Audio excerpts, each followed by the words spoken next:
ঈদ মোবারক সবাইকে। ঈদ উল ফিতরের শুভেচ্ছা জানিয়ে শুরু করছি ডিবিসি নিউজের নিয়মিত আয়োজন সংবাদ সম্প্রসারণ।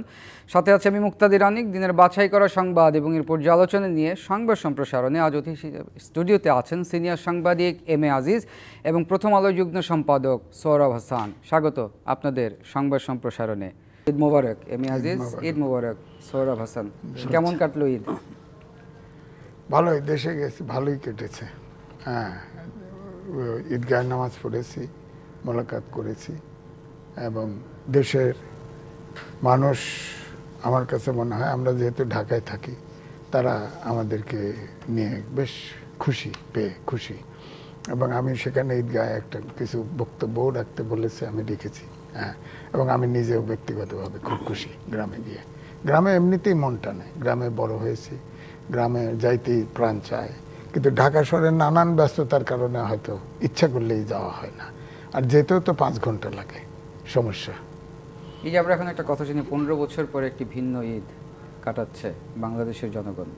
না, এটার একটা কি এবারে ঈদে স্বস্তি হয়েছে, এটা সত্য। কারণ 9 দিনের একটানা ছুটি, যার ফলে আর গার্মেন্ট ইন্ডাস্ট্রি মেইনলি আপনার গাজীপুরের থেকে ওই ইপিজেডে, সেখানেও 2 ফেজে ছুটি দিয়েছে, যার ফলে ট্রান্সপোর্টের যে জ্যাম লাগে সেই জ্যামগুলো লাগে নেই।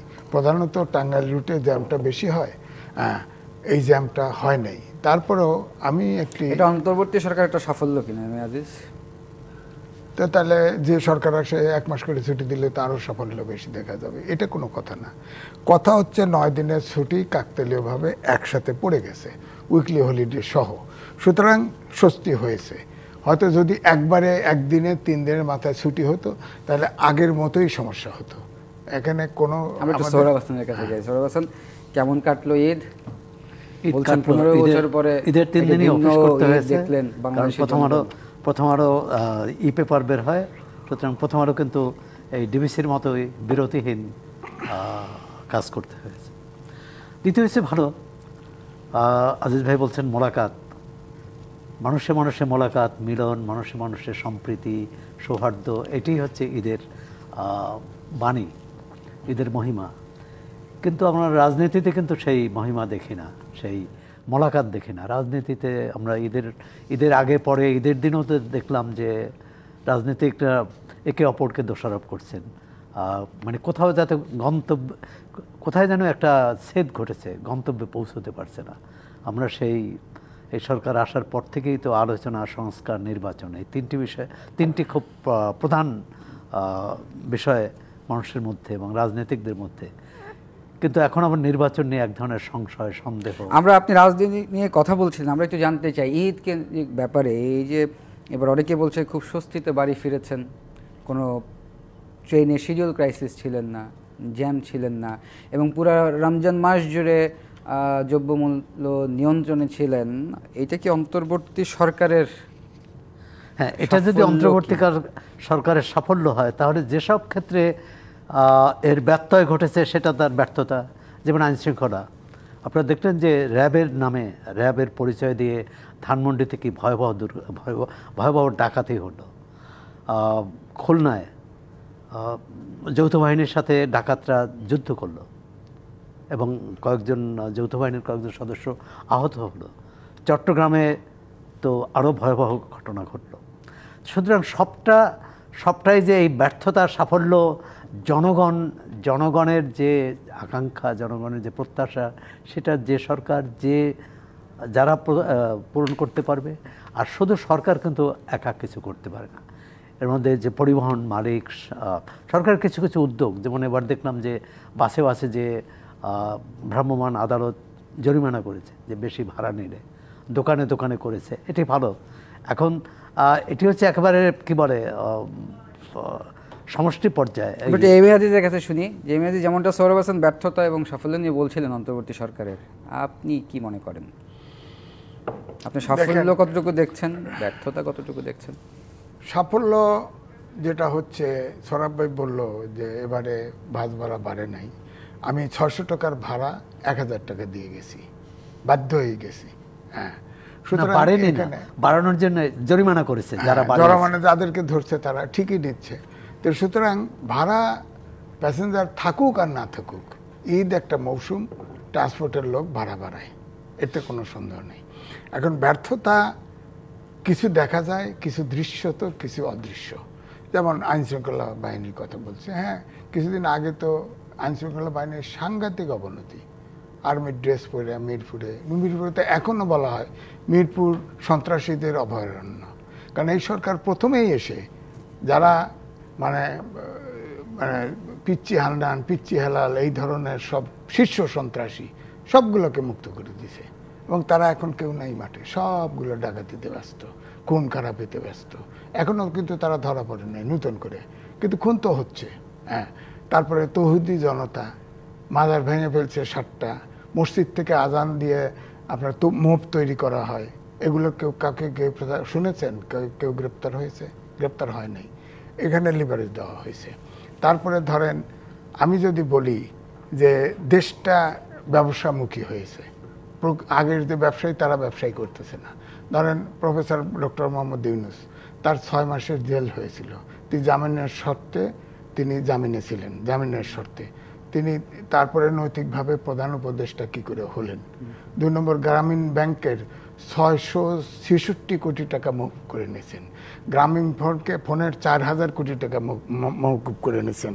তারপরে আপনার সরকারি গ্রামীণ ব্যাংকের সরকারি শেয়ার 25 থেকে নামিয়ে 5%। আপনি যেটা বলছিলেন যে প্রধান উপদেষ্টার কথা বলছিলেন যে উনি ক্ষমতায় এসছেন, ওনার কেসের ব্যাপারে আলাপ করছেন। আমরা তো দেখেছি বেগম জিয়াকে মুক্ত হতে দেখেছি, বিএনপি সহ অনেক রাজনৈতিক দলের নেতাকর্মীদের মুক্ত হতে দেখেছি। না, কিন্তু সরকারের থেকে একজন ব্যক্তি সরকার প্রধান এত বেনিফিট নেওয়া বাংলাদেশের ইতিহাসে ঘটেনি। কেমন বেনিফিট নিচ্ছে? বেনিফিট এই যে বলতেছি তো, আপনার টপ করতেন, গ্রামীণ ট্রাস্টের টাকা বিদেশে বিনিয়োগ করা যাবে, আমরা বিনিয়োগ পাই না, টাকা এখন বিদেশে চলে যাবে। এটা কেন করছে না? উনি চায়না গিয়েও তো $2.1 বিলিয়ন ইনভেস্টমেন্ট সিকিউর। আমি তো ভাবছি যে বাংলাদেশ সাগর হয়ে যাবে, কারণ ভারতের সাথে চীনের যে দ্বন্দ্ব, হ্যাঁ, তাতে করে আমি তো যেভাবে চীনের আওয়াজ শুনতে পাচ্ছিলাম যে আমাদের আপনার বাজেটারি ডেফিসিট যেটা আছে সেটা পূরণ করে দিবে, আমাদের অন্তত পক্ষে আপনার তিস্তা ব্যারেজের পরিকল্পনা পাবো, আলাপ হয়েছে, প্রতিষ্ঠানদেরকে আমাদের উপদেষ্টা ওয়েলকাম করেছে এখানে বিনিয়োগ করতে। আমরা ভাবছিলাম যে রোহিঙ্গা সম্পর্কে একটা কিছু স্পেসিফিক কথা হবে, যেসবগুলো ইস্যু, হ্যাঁ, সেই ইস্যুগুলোর তো কোনো ইয়ে পাইনি, আমরা পেয়েছি $2.1 বিলিয়ন। যেমনটা এম এ আজিজ বলছেন, আপনিও কি তাই মনে করেন এম এ আজিজের মতো? মানে কোন বিষয়ে? চীন সরকারের না, চীন সফর না, সরকারের সার্বিকভাবে শুনুন, এটার মানে একটা হচ্ছে নীতিগত সিদ্ধান্ত, নীতিগত সিদ্ধান্তের বিরোধিতা বা তার পক্ষে তথ্য প্রমাণ সহ সেটাকে চ্যালেঞ্জ করতে হবে এটি। এবং প্রধান উপদেষ্টার যেসব ক্ষেত্রে ছাড় দেওয়া হয়েছে অন্যদের দেওয়া হয়েছে কিনা, যদি দেওয়া হয়ে থাকে তাহলে তো এটা সরকারের নীতিগত। আর ব্যক্তি বিশেষের প্রতি যদি কোনো সুবিধা দেওয়া হয়ে থাকে সেটি আমি মনে করি সেটি ন্যায় নয়, আর ন্যায়সঙ্গত নয়। এটি এই সরকারের জন্য প্রযোজ্য, বিগত সরকারের জন্য, ভবিষ্যতে যারা আসবে তাদের জন্য। এবং আমরা চাই যে সরকারে যারা থাকবেন, যারা নীতি নির্ধারক, রাষ্ট্র পরিচালনা করবেন, তারা দৃষ্টান্ত স্থাপন করবে, যেটা যাতে মানুষ এটা বলবে যে, এবং অন্যকে অন্যায় থেকে বিরত রাখতে এই দৃষ্টান্তগুলো কাজে দেবে। তো সেক্ষেত্রে এই আজিজ ভাই যে প্রশ্নগুলো করেছেন, এই প্রশ্নগুলো মানুষের মধ্যে আছে। আমি মনে করি সরকারের পক্ষ থেকে রমজান মাসে যে মানে দ্রব্য মূল্য আগের অনেক বছরের চেয়ে যে নিয়ন্ত্রণ ছিল, এটা কি একটা দৃষ্টান্ত হইতে পারে? না, এটা দৃষ্টান্ত, কিন্তু অন্য যে উদাহরণগুলো দিয়েছেন আজিজ ভাই, আমি মনে করি সরকারের পক্ষ থেকে এবং সরকার প্রধানের পক্ষ থেকে একটা ব্যাখ্যা দেওয়া উচিত কেন এই ক্ষেত্রে। তাহলে কিন্তু এই বিতর্কটা হয় না, মানুষের মধ্যে এই প্রশ্নটা জাগে না। আর আপনি যে বলছেন রোজায়, এটা তো সবাই এটা স্বীকার করছে, রোজায় নিত্যপণ্যের দাম সহনীয় হয়েছে, ভোজ্য তেল ছাড়া, চাল ছাড়া। কিন্তু এটাও মনে রাখতে হবে, গরিব মানুষের চাল হচ্ছে প্রধান খাদ্য, চাল, চিনি, তেল। তার আয়ের বড় অংশ ব্যয় হয় চালে। এটা ভদ্রলোকদের কিন্তু ততটা না, চাল না হলে তারা। আমাদের তো বিরতির সময় হয়েছে, প্রিয় দর্শক, সংবাদ সম্প্রসারণ একটি বিরতির সময় হয়েছে, সঙ্গেই থাকুন। বিরতির পর আবারও স্বাগত সংবাদ সম্প্রসারণে। আমাদের সাথে স্টুডিওতে আছেন সিনিয়র সাংবাদিক এম এ আজিজ এবং প্রথম আলোর যুগ্ম সম্পাদক সোহরাব হাসান। এম এ আজিজ, অনেক জল্পনা কল্পনার অবসান ঘটিয়ে বিমস্টেকের সাইডলাইনে মিটিং হচ্ছে প্রধান উপদেষ্টা ডক্টর মোহাম্মদ ইউনূস এবং নরেন্দ্র মোদী। কি মনে করেন, এই মিটিংয়ের পর বাংলাদেশ ভারতের যে সম্পর্কের টানাপোড়েন কিছুটা হলেও শিথিল হবে কিনা? দেখেন, ভারতের শেখ হাসিনা ভারতে পালানোর পরে যে টানাপোড়েন চলছে বাংলাদেশের সাথে, ফরেন পলিসি বলেন, সম্পর্ক বলেন, এবং আমার কাছে কিন্তু মনে হয়েছে 15 বছর পরে আমার কাছে এই অন্তর্বর্তীকালীন সরকার, মিস্টার ইউনূস সরকার যে স্ট্যান্ড নিয়েছে, আমার কাছে কিছু কিছু ক্ষেত্রে মনে হয়েছে দেশ বোধহয় আসলে আমি স্বাধীন দেশে আছি। বর্ডারে কিলিং হলে আওয়াজ দিয়েছে, হ্যাঁ, চোরাচালানে 200-300 মাইল ভিতর থেকে গরু আসে, বর্ডার আসলে মেরে ফেলে। কেন? আপনি তাহলে অন্তর্বর্তী সরকারের পজিটিভ দিক দেখছেন? হ্যাঁ, না দেখছি। এখন আমি বলি যে যত শত্রুতাই করি না কেন, প্রতিবেশী তো সরানো যাবে না। আমার কথা হচ্ছে স্বাধীন দেশ বাংলাদেশ, স্বাধীন দেশ ভারত, তাদের সাথে বন্ধুত্ব সম্পর্ক থাকতে হবে। প্রতিবেশী দেশ আমাদের দেশে তাদেরও দরকার, আমাদেরও দরকার। এটা তো বুঝতেই পারতেছেন। ভিসা বন্ধ করার পরে আপনার দেখেন পশ্চিমবঙ্গ 7 সিস্টারের ক্রাইসিস শুরু হয়ে গেছে। তারাই তো বিদ্রোহ করছে। হসপিটাল চলে না, মার্কেট চলে না। এবারে ঈদে কোনো বাংলাদেশি যায় না। চিকিৎসার জন্য অলরেডি কুমিংয়ে 4টে হসপিটাল খুলে দিছে। মানুষ এখন বাংলাদেশিরা চিকিৎসার জন্য ব্যাংকক চলে যায়, এখন চীনে যাবে, কুম্বিংয়ে যাবে। তারপরে গার্মেন্টস সম্পর্ক খারাপ হওয়ার পরে গার্মেন্টসের 60% তুলা ইম্পোর্ট করতে হতো। সাউথ আফ্রিকাতে তুলা এসে মালয়েশিয়ায় ওয়ার হাউস তৈরি করছে, ওখান থেকে তুলা নিয়ে আসে। বিকল্প হয়ে যায়। বিশ্বায়নের যুগে কোনো দেশ ছোট ভাবলে খারাপ হবে। আমাদের যেমন ভারতকে দরকার আছে স্ট্র্যাটেজিক কারণে, ভৌগোলিক কারণেই। হ্যাঁ, তা আমি কিন্তু 23 সালে আমি লিখছিলাম ভূ রাজনীতির ফাঁদে বাংলাদেশ, এবং সেটা এখনো কার্যকরী কি? চীনও আমাদের টানে, ভারতও আবার দাস হিসেবে চায়। পার্থক্যটা এখানে। আবার চীনকে ভারত যাতে এই উপমহাদেশে বড় শক্তি না হতে পারে, এই জন্য বাংলাদেশকে পাশে চায়। সুতরাং ওই যে আগে যে বলছিলেন যে ইউনূস, ডক্টর মোহাম্মদ ইউনূস চীন সফর, তার তো টেকনিক্যালি সব কিছু তো আমাদের যেগুলো ডেফিসিট আছে সেগুলো তো তাদের টাকা আছে, তারা তো হেল্প করতে পারতো, করে নাই তো। কারণ এখানে আমার লক্ষ্য হচ্ছে যে অন্তর্বর্তীকালীন সরকার, এই সরকার কতদিন আসে, পলিটিক্যাল স্টেবিলিটি নাই, কোনো পরাশক্তি টাকা থাকলে তো সহজে দিবে না, সেই কারণেই দেয় নাই আমার ধারণা। এখন আসেন বিমস্টেক হচ্ছে বে অফ বেঙ্গলের আশেপাশের সবগুলো 7টা দেশ মিলে এটা একটা অর্থনৈতিক জোট, তাই না? এখন পাকিস্তানের সার্ক ছিল, পাকিস্তানের সাথে টানাপোড়েনের কারণে ওই ছাড়টা অকেজ হয়ে গেছে।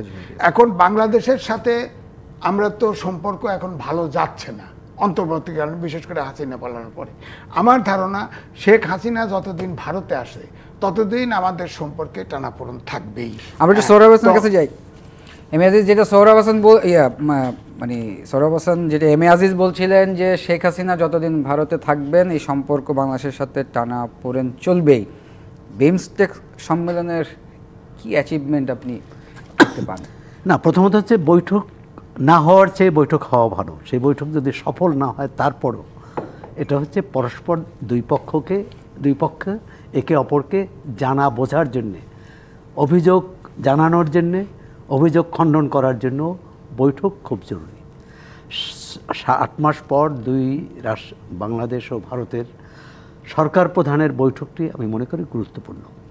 যদিও এটি সাইডলাইনের বৈঠক হয়েছে, বৈঠকের আগে বেশ উত্তাপও আছে দুই দেশের কূটনৈতিক মহলে। সেই উত্তাপ কতটা কমাতে পারবে এটা নির্ভর করবে পরবর্তী ঘটনা প্রবাহ। প্রথমত হচ্ছে ভারতের পক্ষ থেকে, আমাদের পক্ষ থেকে যে অভিযোগগুলো আছে সেই অভিযোগগুলো অবশ্যই ভারতকে জানানো এবং দ্বিপক্ষীয় সম্পর্ক একটা স্বাভাবিক পর্যায়ে নিয়ে আসা।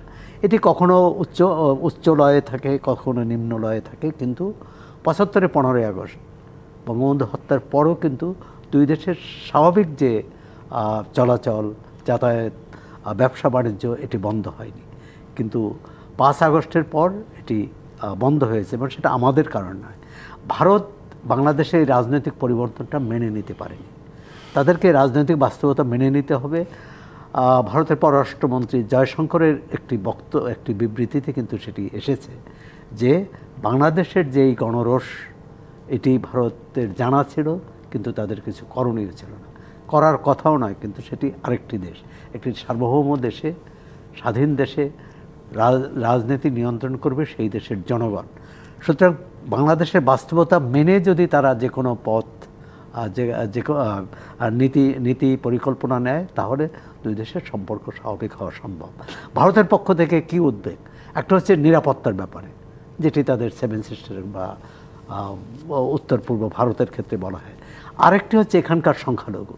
তো সেক্ষেত্রে বাংলাদেশ কিন্তু বারবার, বাংলাদেশ সরকারের পক্ষ থেকে বারবার বলা হচ্ছে এখানে সংখ্যালঘুদের নিরাপত্তার ব্যাপারে সরকার কোনো রকম কার্পণ্য করছে না, এবং যা যা প্রয়োজনীয় করবে, প্রয়োজনে তারা এখানে পর্যবেক্ষক পাঠাতে পারে, সাংবাদিক পাঠাতে পারে, প্রকৃত ঘটনা কী।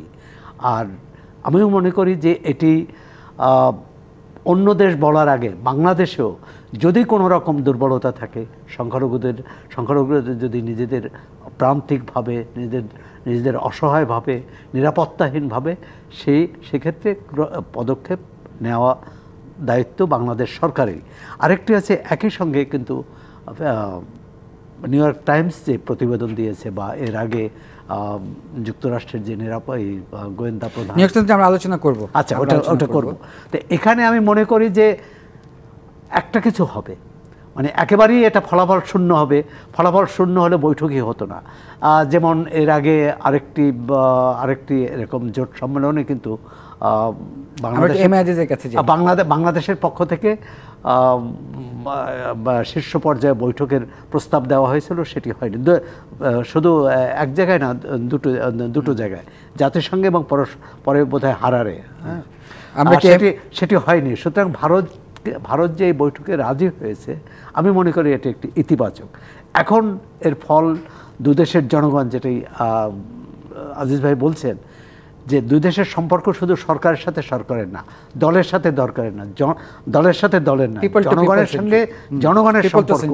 এবং দুই দেশের, যেটা সোহরাব হোসেন বলছেন, আমি একটু জানতে চাই, ডক্টর মোহাম্মদ ইউনূসের এই যে চায়না সফর, ডাভোসে গেলেন, বিমস্টেকে যাচ্ছেন, এই যে যাওয়ার পরে মানে এই যে তার একটা ইন্টারন্যাশনাল একটা অ্যাকসেপ্টেন্সের ফলে আমরা সোশ্যাল মিডিয়াতে বিভিন্ন জায়গায় নাকি দেখতে পাই যে ডক্টর মোহাম্মদ ইউনূস 5 বছর থাকুক। না, তা ঠিক আছে। এই দেশে ধরেন যে বিপ্লব 5ই আগস্ট হলো, তখন কিন্তু মানুষ নির্বাচন বা এই সরকার অল্প দিন থাকুক এটা কিন্তু কেউ ভাবে নাই। ভাবছে যে ডক্টর মোহাম্মদ ইউনূস ভালোভাবে দেশ চালাতে পারবেন, কমপক্ষে 2-3 বছরের ভিতরে নির্বাচন হয়তো হবে না, বা জনগণও প্রত্যাশা করে নাই।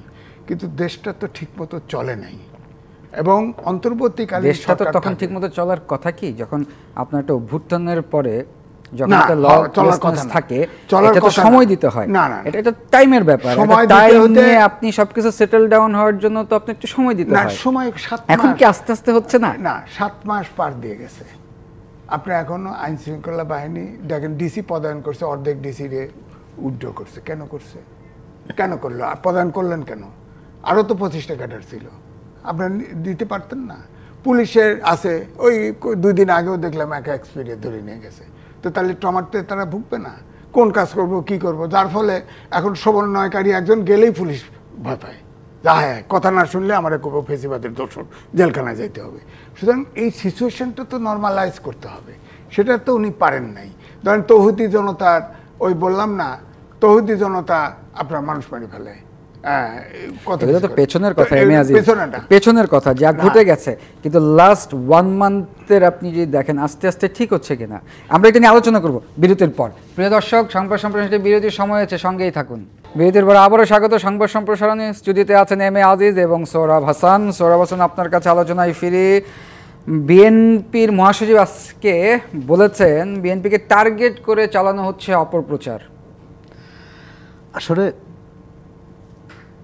5 আগস্টের পর রাজনৈতিক নেতৃত্ব, রাজনৈতিক দলগুলো, ছাত্র নেতৃত্ব মধ্যে যে একটা পারস্পরিক আস্থার সম্পর্ক ছিল, সেই আস্থার সম্পর্কটা ভেঙে গেছে। অন্তর্বর্তী সরকারের দায়িত্ব ছিল যে এই সম্পর্কটা জিয়ে রাখা, সম্পর্কটা এগিয়ে নেওয়া এবং সামনে একটি রাজনৈতিক এমন একটি পরিবেশ তৈরি করা যাতে এই আগামী ডিসেম্বর হোক বা তার আগে হোক পরে হোক একটা নির্বাচনের পরিবেশ তৈরি করা। কিন্তু কোথায় যেন এই যে প্রতিদিন বিএনপি নেতাদের এই বক্তব্য দিতে হচ্ছে, এর একটা কারণ আছে, তাদের মধ্যে একটা সংশয় ঢুকে গেছে, সন্দেহ ঢুকে গেছে যে সরকার আদৌ নির্বাচন দেবে কি দেবে না। এই কারণেই এখন প্রধান মানে এই সংশয় সন্দেহটা কেন সোহরাব হাসান? কারণ ডক্টর মোহাম্মদ ইউনূস কিন্তু একটা টাইম ফ্রেম বলেছেন, ডিসেম্বর অর জানুয়ারি, জুন 26। এটা তো কোনো নির্দিষ্ট সময়সীমা হলো না। সরকার যদি মনে করে আগামী জুনে নির্বাচন হবে আগামী বছর, সেটাই বলুক। কারণ হয় ডিসেম্বর, না হলে জুন, না হলে মার্চ, এটার মধ্যে একটা ধোঁয়াশা, একটা মানুষের মধ্যে একটা সংশয় তৈরি করা, শুধু রাজনৈতিক দল না, জনগণের মধ্যেও। আর দ্বিতীয় হচ্ছে যে আস্থা এই সরকারের প্রতি মানুষ রেখেছিল, মানুষ মানে রাজনৈতিক নেতৃত্ব রেখেছিল, সেই আস্থা কোথায় না কোথায় চিড় ধরেছে। প্রধান উপদেষ্টা প্রথমেই তো বললেন যে তরুণরা দল করবে, এবং দল করলো। আবার সেই তরুণদের একাংশ সরকারের থেকে গেল। তো সুতরাং বিএনপির যে এই সংশয় প্রকাশের তো যথেষ্ট যুক্তি আছে। সরকারের অবস্থানটা কি? এই সরকারকে কিন্তু শতভাগ নির্দলীয় হতে হবে, শতভাগ নিরপেক্ষ হতে হবে। এবং এই সরকার একটি অধ্যাদেশও জারি করেনি, অধ্যাদেশটা চূড়ান্ত করেছিল উপদেষ্টা পরিষদে, যে এই সরকারের কেউ আগামী নির্বাচনে অংশ নেবে না, সরকার যারাই আছে। কিন্তু এখন তো নানা রকম আলোচনা হচ্ছে। যখন বলা হয় যে আগামী 5 বছরের জন্য মোহাম্মদ ইউনূসকে প্রধানমন্ত্রী হিসাবে দেখতে চাই, এটা কিভাবে সম্ভব? এই অন্তর্বর্তী সরকারের প্রধান হিসাবে তো এটা সম্ভব না। তাহলে তাকে নির্বাচন করতে হবে, নির্বাচন করলে অন্তর্বর্তী সরকারের প্রধান থেকে তাকে পদত্যাগ করতে হবে। মানে এই যে আকাঙ্ক্ষা, কেউ বলতে পারে যে এটার সাথে সরকারের সম্পর্ক নেই, একজন ব্যক্তি। আমি মনে করি যে সরকারের অনেকগুলো পদক্ষেপ, আচরণ এই সংশয় তৈরি করেছে, এবং এটি দূর করার দায়িত্ব সরকারেরই। এম এ আজিজ, যেমনটা সোহরাব হাসান বলছিলেন যে বিএনপি সংশয় সন্দেহ, এবং আজকে মির্জা ফখরুল ইসলাম আলমগীর বলেছেন যে অপপ্রচার চালানো হচ্ছে। বিএনপির সংশয় না, সংশয় পার্টিকুলার ছাত্রদের, জামাত ইসলাম আর ছোট আর একটা পার্টি, এছাড়া কারো সবারই সংশয় কবে নির্বাচন হবে ঠিকঠাক নেই। কারণ কখনোই আগে মে দিয়ে বলতো এত ওই সময় ইলেকশন হতে পারে, এবারে কিন্তু হতে পারে শব্দটা নেই, বলছে যে ডিসেম্বর থেকে জুনের ভিতরে নির্বাচন হবে। এখন সোহরাব ভাই বলল, আওয়াজ উঠায় দিছে 5 বছর ক্ষমতায় থাকবে। আবার ডক্টর মোহাম্মদ ইউনূস নিজেই বলেছে এই দেশ উন্নত করে ছাড়বে। উনি 1 বছরে কি উন্নত করবে? যদি ধরেন জুনেও ইলেকশন হয়, এটা তাহলে সন্দেহ করাটা সমস্যা না তো।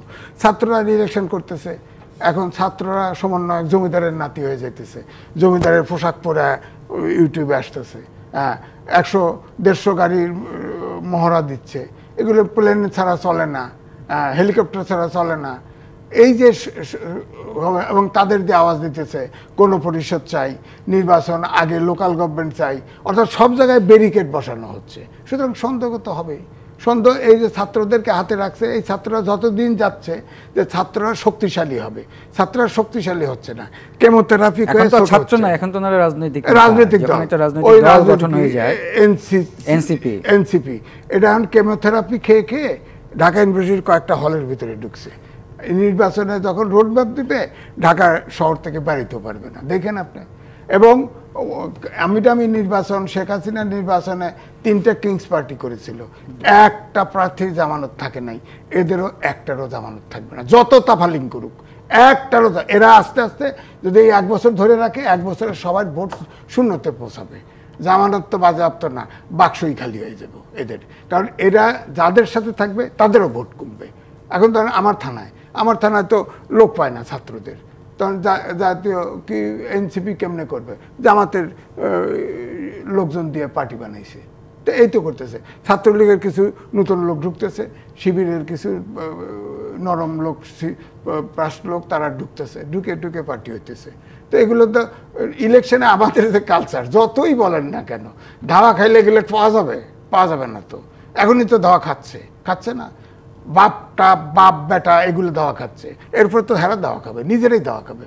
কারণ যেসব বড় বড় কথা কয়, এরে নামাবে, এরে উঠাবে, এরে ফেলায় দিবে, এরে কমিশন খাওয়া, এর বাণিজ্য পাওয়া, এরে ট্রান্সফার, এরে চাকরি খাওয়া, এগুলো তো ছাত্ররা। আপনি বলেন 52 সাল থেকে 24 সাল পর্যন্ত প্রত্যেকটা আন্দোলনে ছাত্ররা অগ্রভাগে ছিল।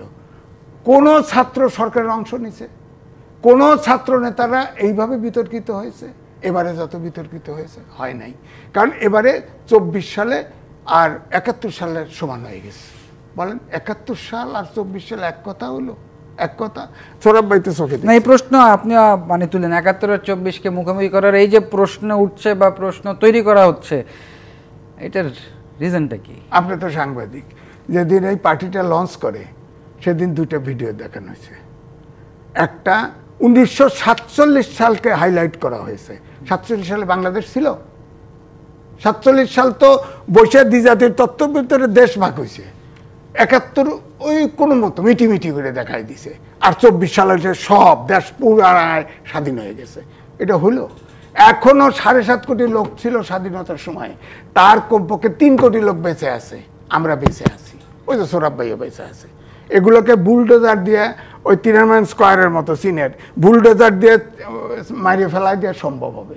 অত সহজ না, অত সহজ না। 30 লক্ষ লোক জীবন দিছে, শত শত প্রপার্টি ধ্বংস হয়েছে, আগুন দিয়ে পড়ছে।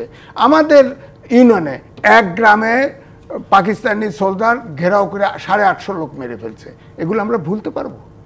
এই পোলাপান তাদের বাপও হয়তো জন্মগ্রহণ করে নাই, তারা দেখে নাই মুক্তিযুদ্ধ, তারা কইতে পারে।